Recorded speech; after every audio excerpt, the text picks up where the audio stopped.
ايوا في الغدا وانا نتفكر نشارك معاكم الا باقي عندكم الكوطليط.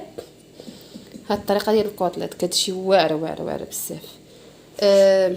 بالنسبه لهاد الطريقه شنو تديروا؟ والو، كتلوحوا هذاك الكوطليط ديالكم، تديروا الملحه، قزبر، كمون، فقط لا غير. هادشي اللي تديروا وتتخليوه، ومره تتحركوا على بوطه مهيله وكيتحمر غير راسو. يعني شوف كي كتشوفوا في الكوكوط، يعني ما تحتاجوا لا تحمروا ولا والو، وتيجي معلك ما تعرفوه واش مشوي ولا محمر. غنشارك معكم عاوتاني البصله. بالنسبه للبصله هاد المفرته هذه ديال اللحم اللي كنا درنا في اللحم حتى هنايا. بالنسبه للطريقه انا ما تنشويش البصله، تندير هكا في الفران، كنرش شويه الزيت، كنستف البصله المطيشه وتنرش عليها شويه الملحه فقط صافي، وتنخليها طيب.